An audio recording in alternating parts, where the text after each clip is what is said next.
ನಮಸ್ಕಾರ, ನಾನು ದೀಕ್ಷಾ Bangera. ಆಸ್ತ್ರಾ group presents ಸುದ್ದಿಗೊಂದು ಗುದ್ದು ನೇರ ಪ್ರಸಾರ ಕಾರ್ಯಕ್ರಮಕ್ಕೆ ಸ್ವಾಗತ. Powered by Mukund MGM reality, ಸಹ ಪ್ರಾಯೋಜಕರಾಗಿ BDG ಎಂಟರ್ಪ್ರೈಸಸ್, ಮಾಸ್ಟರ್ ಪ್ಲಾನರಿ ಗ್ರೂಪ್ಸ್. ಇಂದಿನ ಸುದ್ದಿಗೊಂದು ಗುದ್ದುವಿನ ವಿಚಾರ, ಲಂಚಕೋರ ಪೊಲೀಸರಿಗೆ ಲೋಕಾಯುಕ್ತ ಬಲೆ. ಅಪಘಾತ ಪ್ರಕರಣವೊಂದರಲ್ಲಿ ಕಾರು ಮಾಲೀಕನ ಲೈಸೆನ್ಸ್ ಪಡೆದು ಅದನ್ನ ಹಿಂದಿರುಗಿಸಬೇಕಾದರೆ 50,000 ಲಂಚ ನೀಡಬೇಕೆಂದು ಒತ್ತಾಯಿಸಿದ್ದಲ್ಲದೆ ಕೊನೆಗೆ 5,000 ರೂಪಾಯಿ ಲಂಚ ಸ್ವೀಕರಿಸುತ್ತಿದ್ದಾಗಲೇ ಕದ್ರಿ ಪೊಲೀಸ್ ಠಾಣೆಯ ಟ್ರಾಫಿಕ್ ಹೆಡ್ ಕಾನ್ಸ್ಟೇಬಲ್ ಒಬ್ಬರು ಲೋಕಾಯುಕ್ತ ಅಧಿಕಾರಿಗಳ ಬಲೆಗೆ ಬಿದ್ದಿದ್ದಾರೆ. ಕದ್ರಿ ಟ್ರಾಫಿಕ್ ಪೊಲೀಸ್ ಠಾಣೆಯ ಸಿಬ್ಬಂದಿ ತಸ್ಲೀಂ ಸಿಕ್ಕಿಬಿದ್ದ ಪೇದೆ. ಇದರ ಬಗ್ಗೆ ಒಂದು ವರದಿ ಇಲ್ಲಿದೆ, ನೋಡೋಣ.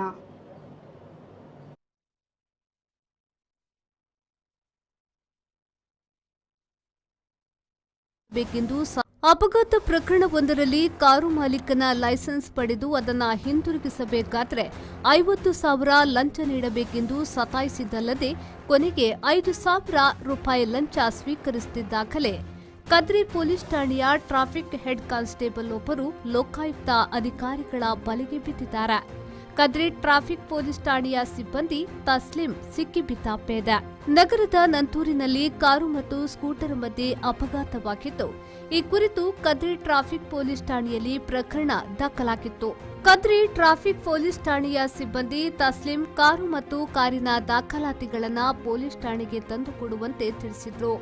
ಅನಂತರ ತನ್ನ ಕಾರನ್ನ ಪೊಲೀಸ್ ಠಾಣೆಯಿಂದ ಬಿಡಿಸಿಕೊಡಲು ಕದ್ರಿ ಟ್ರಾಫಿಕ್ ಪೊಲೀಸ್ ಠಾಣೆಯ ಸಿಬ್ಬಂದಿ ತಸ್ಲೀಂ 50,000 ರೂಪಾಯಿ ಲಂಚ ನೀಡಬೇಕೆಂದು ಬೇಡಿಕೆ ಇಟ್ಟಿದ್ರು. ನಂತರ ಕಾರಿನ ಮಾಲೀಕ ತನ್ನ ವಕೀಲರಲ್ಲಿ ವಿಷಯವನ್ನ ತಿಳಿಸಿದ್ದು, ವಕೀಲರು ಠಾಣೆಗೆ ಭೇಟಿ ನೀಡಿ ಕಾರನ್ನ ಬಿಟ್ಟುಕೊಡುವಂತೆ ಕೇಳಿದ್ರು.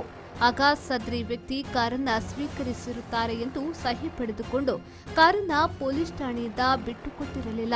ಅನಂತರ ತಸ್ಲೀಂ ಅವರು ಕಾರನ್ನ ಬಿಟ್ಟುಕೊಡಲು ನಿನ್ನ ಮೊಬೈಲ್ ಇಟ್ಟು ಹೋಗುವಂತೆ ತಿಳಿಸಿದ್ದು, ಬಲವಂತದಿಂದ ಮೊಬೈಲ್ ಪಡೆದು ಕಾರನ್ನ ಬಿಟ್ಟುಕೊಟ್ಟಿದ್ರು. ಬಳಿಕ ತನ್ನ ಮೊಬೈಲ್ ಫೋನ್ ವಾಪಸ್ ಕೊಡಲು ತಸ್ಲೀಂ ಅವರಲ್ಲಿ ಕೇಳಿಕೊಂಡಾಗ ಮತ್ತೆ 50,000 ರೂಪಾಯಿ ಲಂಚದ ಹಣಕ್ಕೆ ಬೇಡಿಕೆ ಇಟ್ಟಿದ್ರು. ಮೊಬೈಲ್ ಫೋನ್ ಹಿಂದಿರುಗಿಸಬೇಕಾದ್ರೆ ಒರಿಜಿನಲ್ ಲೈಸೆನ್ಸ್ ಅನ್ನ ಠಾಣೆಗೆ ತಂದು ಕೊಡುವಂತೆ ತಿಳಿಸಿದ್ರು. ನಂತರ ಕಾರಿನ ಮಾಲಕ ತನ್ನ ಒರಿಜಿನಲ್ ಲೈಸೆನ್ಸ್ ಅನ್ನ ಪೊಲೀಸರಿಗೆ ನೀಡಿದ್ರು. ಅನಂತರ ಮಾತುಕತೆ ನಡೆಸಿ ಠಾಣೆಯ ಮತ್ತೋರ್ವ ಸಿಬ್ಬಂದಿ ವಿನೋದ್ ಮುಖಾಂತರ 30,000 ರೂಪಾಯಿ ಲಂಚದ ಹಣ ಕೊಟ್ಟು ಒರಿಜಿನಲ್ ಲೈಸೆನ್ಸ್ ಪಡೆದುಕೊಂಡು ಹೋಗಲು ತಸ್ಲೀಂ ತಿಳಿಸಿದ್ರು. ಇದರಂತೆ ಜುಲೈ 9ರಂದು ಕದ್ರಿ ಟ್ರಾಫಿಕ್ ಪೊಲೀಸ್ ಠಾಣೆಗೆ ಹೋಗಿ ತಸ್ಲೀಂ ಅವರನ್ನ ಭೇಟಿ ಮಾಡಿದಾಗ ಒರಿಜಿನಲ್ ಲೈಸೆನ್ಸ್ ನೀಡಲು 10,000 ರೂಪಾಯಿ ಹಣ ನೀಡುವಂತೆ ಕೇಳಿದ್ರು.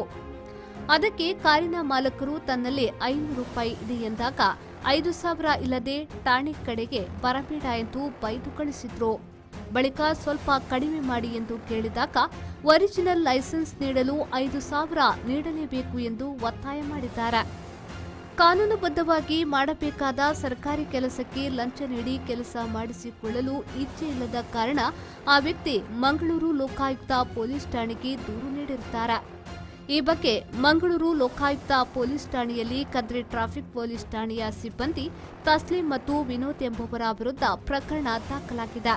ಕದ್ರಿ ಟ್ರಾಫಿಕ್ ಪೊಲೀಸ್ ಠಾಣೆಯ ಸಿಬ್ಬಂದಿ ತಸ್ಲೀಂ ಅವರು ಕಾರಿನ ಮಾಲಕರಿಂದ 5,000 ರೂಪಾಯಿ ಲಂಚದ ಹಣವನ್ನು ಸ್ವೀಕರಿಸುವಾಗಲೇ ಲೋಕಾಯುಕ್ತ ಪೊಲೀಸರು ಕಾರ್ಯಾಚರಣೆ ನಡೆಸಿ ಬಂಧನ ಮಾಡಿದ್ದಾರೆ. ಪ್ರಕರಣಕ್ಕೆ ಸಂಬಂಧಿಸಿ ನೇರ ಆರೋಪಿಗಳಾದ ತಸ್ಲೀಂ ಹಾಗೂ ವಿನೋದ್ ಸಹಿತ 5 ಪೊಲೀಸರನ್ನ ಅಮಾನತುಗೊಳಿಸಿ ಕಮಿಷನರ್ ಆದೇಶಿಸಿದ್ದಾರೆ. ಮಾಹಿತಿ ಇದ್ರೂ ಹಿರಿಯ ಅಧಿಕಾರಿಗಳಿಗೆ ತಿಳಿಸದೇ ಇದ್ದುದು ಇತರ 3 ಮೇಲಿನ ಆರೋಪ.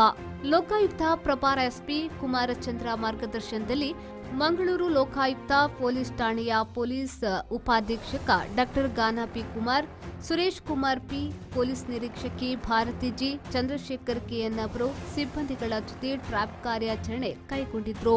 Bureau report, V4 news, Mangaluru.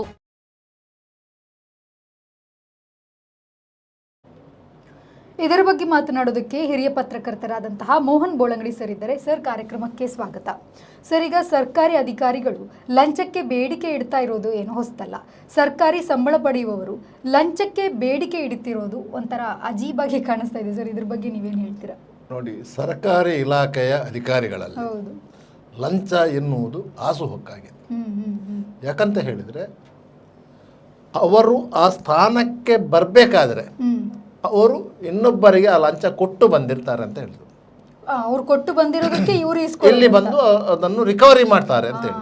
ಈಗ ಯಾಕಂತ ಹೇಳಿದರೆ ಪ್ರತಿಯೊಂದು ಪೊಲೀಸ್ ಠಾಣೆ ಇರ್ಬೋದು, ನಿಮಗೆ ಕಂದಾಯ ಇಲಾಖೆ ಇರ್ಬೋದು, ಎಲ್ಲ ಇಲಾಖೆ ಅಧಿಕಾರಿಗಳು ಒಂದು ಪೋಸ್ಟಿಗೆ ಬರಬೇಕು ಅಂತ ಆದರೆ ಆ ಪೋಸ್ಟಿಗೆ ಇಷ್ಟು ಅಂತ ಹೇಳಿ ಒಂದು ನಿಗದಿತ ಅಮೌಂಟನ್ನು ಸರ್ಕಾರಿ ಮಟ್ಟದಲ್ಲಿ ನಿಗದಿಪಡಿಸಿರ್ತಾರೆ. ಅಷ್ಟು ಹಣ ಕೊಟ್ಟು ಅವರು ಬರಬೇಕು ಅಂತ. ಬಂದ ಮೇಲೆ ಅವರು ಅದನ್ನು ರಿಕವರಿ ಮಾಡೋದು ಮಾಡಲೇಬೇಕು.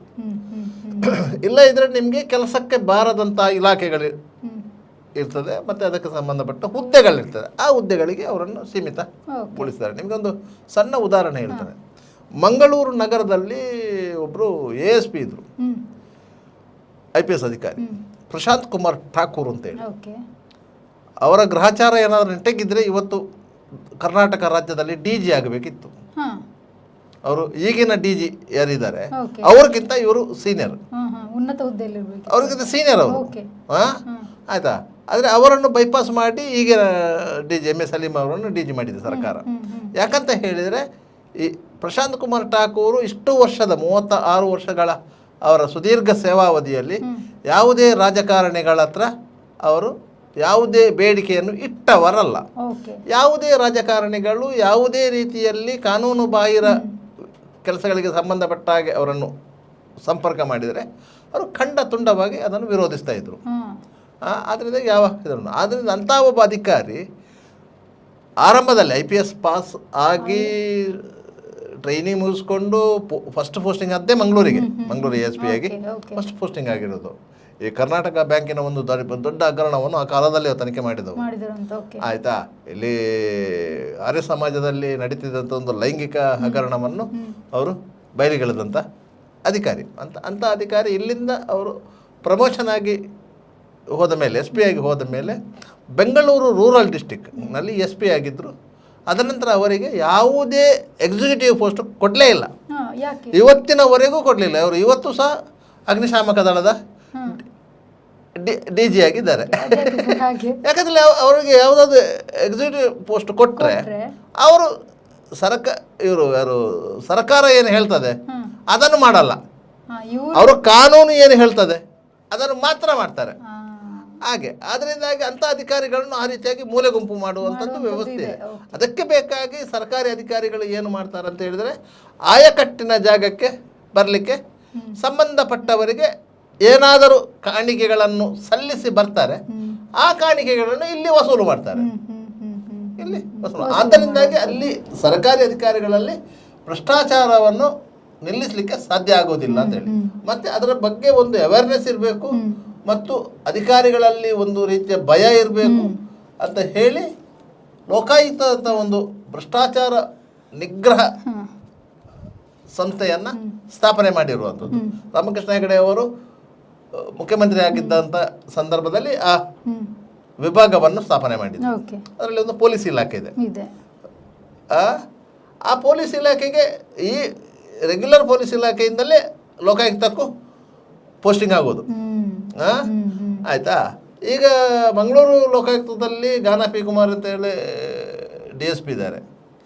ಅವರು ಪುತ್ತೂರಲ್ಲಿ DSP ಆಗಿದ್ದವರು. ಆಯಿತಾ? ಅತ್ಯಂತ ಪ್ರಾಮಾಣಿಕ ಶಿಸ್ತುಬದ್ಧ ಅಧಿಕಾರಿ. ಭಾರತಿ ಜಿ ಇದ್ದಾರೆ, ಇನ್ಸ್ಪೆಕ್ಟ್ರು. ಉರ್ವದಲ್ಲಿ ಇನ್ಸ್ಪೆಕ್ಟರ್ ಆಗಿದ್ದರು, ಬೇರೆ ಬೇರೆ ಕಡೆಗಳಲ್ಲಿ ಇಲ್ಲಿ ಸಬ್ ಇನ್ಸ್ಪೆಕ್ಟರ್ ಆಗಿದ್ದಾರೆ. ಅವರು ಸಹ ಯಾವುದಕ್ಕೂ ಹೀಲ್ಡ್ ಆಗುವಂಥವರು ಅಲ್ಲ, ಅಂಥವ್ರನ್ನ ಕೊಂಡೋಗಿ ಲೋಕಾಯುಕ್ತಕ್ಕೆ ಪೋಸ್ಟಿಂಗ್ ಮಾಡಿ ಇಟ್ಟಿದ್ದಾರೆ. ಆದರೆ ಅವರು ಆ ಭ್ರಷ್ಟಾಚಾರದ ಪ್ರಕರಣಗಳಲ್ಲಿ ಯಾವುದೆಲ್ಲ ಮಾಹಿತಿಗಳು ಬರ್ತದ ಅದನ್ನು ಅವರು ಕೂಲಂಕಷವಾಗಿ ತನಿಖೆ ಮಾಡ್ತಾ ಇದ್ದಾರೆ. ಇದೀಗ ಕದ್ರಿ ಪೊಲೀಸ್ ಠಾಣೆಯ ಕಟ್ಟಡದಲ್ಲಿರುವಂಥ ಮಂಗಳೂರು ಪೂರ್ವ ಟ್ರಾಫಿಕ್ ಪೊಲೀಸ್ ಠಾಣೆಯಲ್ಲಿ ಅಪಘಾತ ಪ್ರಕರಣಕ್ಕೆ ಸಂಬಂಧಪಟ್ಟಂತೆ ವಾಹನವನ್ನು ಬಿಡುಗಡೆಗೊಳಿಸಲು ಸಹ ನ್ಯಾಯಾಲಯದ ಆದೇಶ ಇದ್ದರೂ ಸಹ ವಾಹನವನ್ನು ಬಿಡುಗಡೆಗೊಳಿಸಲು ಹಣ ಕೇಳಿದಂಥ ಆರೋಪದಲ್ಲಿ ಒಬ್ಬ ಹೆಡ್ ಕಾನ್ಸ್ಟೇಬಲನ್ನು ಮತ್ತೊಬ್ಬ PC-ಯನ್ನು ರೆಡ್ ಹ್ಯಾಂಡ್ ಆಗಿ ಲೋಕಾಯುಕ್ತದರು ಟ್ರ್ಯಾಪ್ ಮಾಡಿದ್ದಾರೆ. ಅವರಿಬ್ಬರ ಮೇಲೂ ಕೇಸು ದಾಖಲು ಮಾಡಿಕೊಂಡಿದ್ದಾರೆ, ಅವರನ್ನು ಜೈಲಿಗೆ ಕಳಿಸಿದ್ದಾರೆ. ಆದರೆ ಆ ವಿಚಾರವನ್ನು ಗೊತ್ತಿದ್ದು ಹಿರಿಯ ಅಧಿಕಾರಿಗಳಿಗೆ, ಅಂದರೆ ಠಾಣೆಯಲ್ಲಿ ಸಂಬಂಧಪಟ್ಟ ಹಿರಿಯ ಅಧಿಕಾರಿಗಳಿದ್ದಾರೆ. ಇನ್ಸ್ಪೆಕ್ಟರ್ ದರ್ಜೆ ಅಧಿಕಾರಿಗಳಿರ್ತಾರೆ, ಸಬ್ ಇನ್ಸ್ಪೆಕ್ಟರ್ ಇರ್ತಾರೆ. ಓಕೆ. ಅವರ ಗಮನಕ್ಕೆ ತಾರದ ಹಿನ್ನೆಲೆಯಲ್ಲಿ ಇತರ 3 ಮಂದಿ ಸಿಬ್ಬಂದಿಗಳನ್ನು ಅಮಾನತು ಮಾಡಿರೋದು. ಮಂಗಳೂರು ಪೊಲೀಸ್ ಕಮಿಷನರ್ ಆಗಿ ಸುಧೀರ್ ಕುಮಾರ್ ರೆಡ್ಡಿ ಅವರು ಅಧಿಕಾರ ವಹಿಸಿಕೊಂಡ ತಕ್ಷಣ ಒಂದು ರೀತಿಯ ಒಂದು ಭಾವನೆ ಸಾರ್ವಜನಿಕರಲ್ಲಿ ಉಂಟಾಗಿತ್ತು. ಪೊಲೀಸ್ ಇಲಾಖೆಯನ್ನು ಲಂಚ ಮುಕ್ತರಾಗಿ ಮಾಡ್ತಾರೆ ಅಂತ ಹೇಳಿ. ಯಾಕಂತ ಹೇಳಿದರೆ ಅವರು ಬಂದ ಕೂಡಲೇ, ಯಾಕಂದ್ರೆ ಹೇಳ್ತಾ ಇದ್ರು, ಅವರನ್ನು ಮಂಗಳೂರಿಗೆ ಕಮಿಷನರ್ ಆಗಿ ಪೋಸ್ಟಿಂಗ್ ಮಾಡಲಾಗಿದೆ. ಅವರು ಬೆಂಗಳೂರು ಏರ್ಪೋರ್ಟ್ ಅಲ್ಲಿ ಮಂಗಳೂರಿಗೆ ಬರುವ ಫ್ಲೈಟ್ ಅನ್ನು ಹತ್ತುವ ಮೊದಲೇ ಮಂಗಳೂರಲ್ಲಿ ಎಲ್ಲೆಲ್ಲಿ ಅಕ್ರಮ ಚಟುವಟಿಕೆಗಳು ನಡೀತಿದ್ದ ಆ ಎಲ್ಲ ಅಕ್ರಮ ಚಟುವಟಿಕೆಗಳಿಗೆ ಪೊಲೀಸರು ಸೂಚನೆ ಕೊಟ್ಟಿದ್ದಾರೆ. ಸುಧೀರ್ ಕುಮಾರ್ ರೆಡ್ಡಿ ಅವರು ಕಮಿಷನರ್ ಆಗಿ ಬರ್ತಾ ಇದ್ದಾರೆ, ನೀವೆಲ್ಲ ಬಂದ್ ಮಾಡಿ ಅಂತೇಳಿ.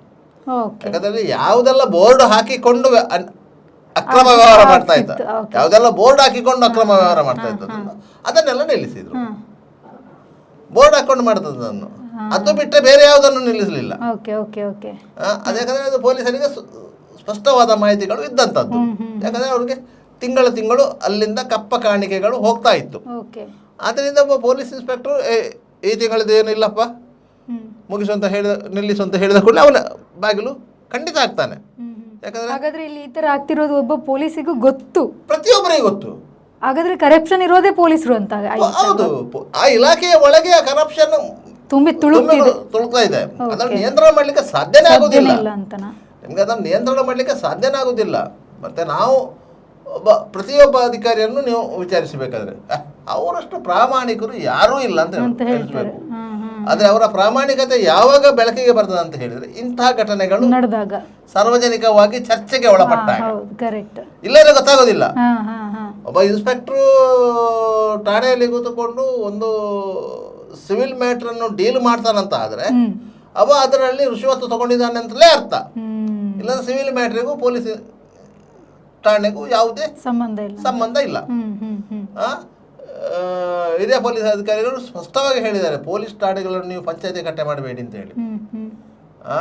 ಆದರೆ ಕೆಲವೊಂದು ಸಂದರ್ಭಗಳಲ್ಲಿ ಏನಾಗ್ತದೆ ಅಂತಂದ್ರೆ ಪೊಲೀಸರ ಉಪಯೋಗವನ್ನು ಪಡ್ಕೊಂಡು ಕೆಲವೊಂದು ವ್ಯವಹಾರಗಳು ನಡೀತಾ ಇದೆ. ಅಂಥ ವ್ಯವಹಾರಗಳು ಈಗ ಸ್ಟಾಪ್ ಆಗಿದೆ ಅಂತ ಆದರೂ ಅದು ಪೊಲೀಸರ ಗಮನಕ್ಕೆ ಇದ್ದೇ ಆಗ್ತಾ ಇದ್ದದಲ್ಲ, ಇಲ್ಲದೆ ಆಗ್ತಾ ಇರಲಿಲ್ಲ. ಅದರಿಂದಾಗಿ ಅಂತಹ ವ್ಯವಹಾರಗಳಾಗ್ತದೆ.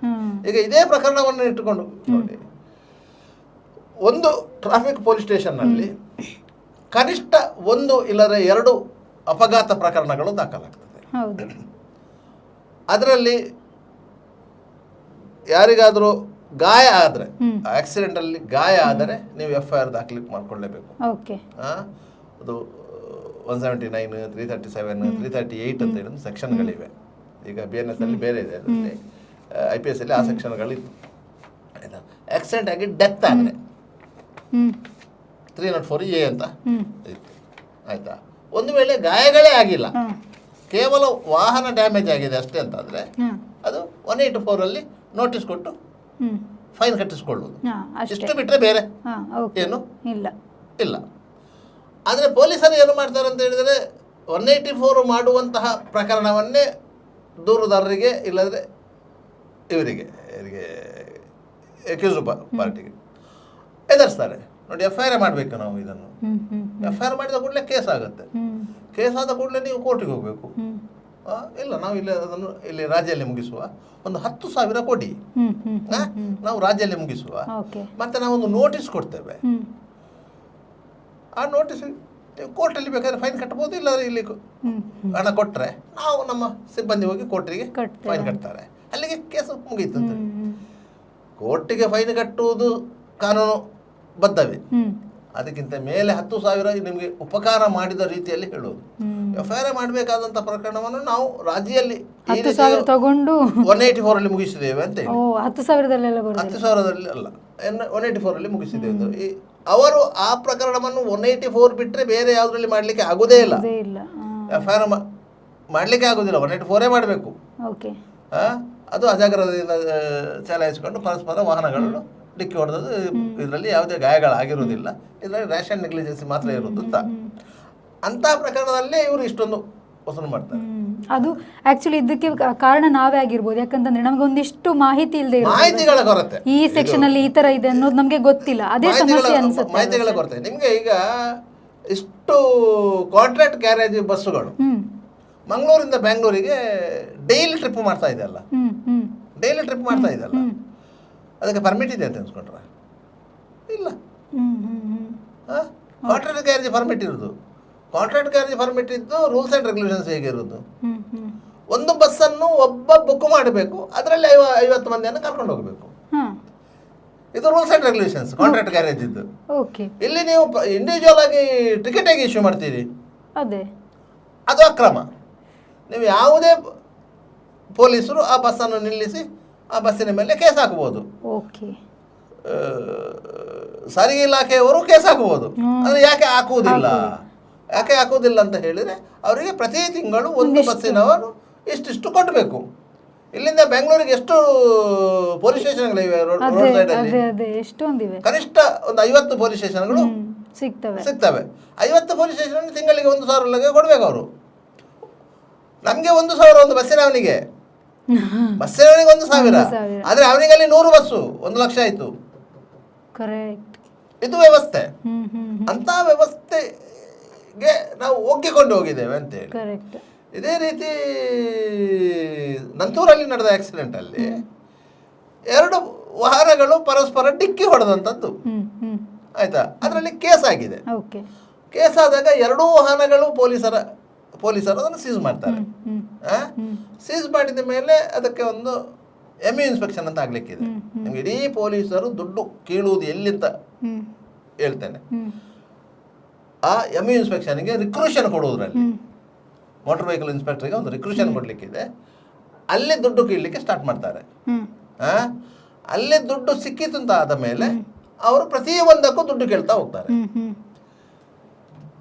ಅವರು ಒಂದು ಯಾವುದೇ ಒಂದು ಆಕ್ಸಿಡೆಂಟ್ ಆದರೆ ಆ ಗಾಡಿಯನ್ನು ಇನ್ಸ್ಪೆಕ್ಷನ್ ಮಾಡಬೇಕಾದವರು ಸಾರಿಗೆ ಪ್ರಾದೇಶಿಕ ಸಾರಿಗೆ ಇಲಾಖೆಯ MU ಇನ್ಸ್ಪೆಕ್ಟರ್ಗಳು, ನಾವು ಬ್ರೇಕ್ ಇನ್ಸ್ಪೆಕ್ಟರ್ಗಳು ಅಂತ ಹೇಳ್ತಾರಲ್ಲ ಅವರು, ಅವರಿಗೆ ಒಂದು ಪೊಲೀಸ್ ಸ್ಟೇಷನ್ ಒಂದು ರಿಕ್ರೂಷನ್ ಕೊಡಬೇಕು.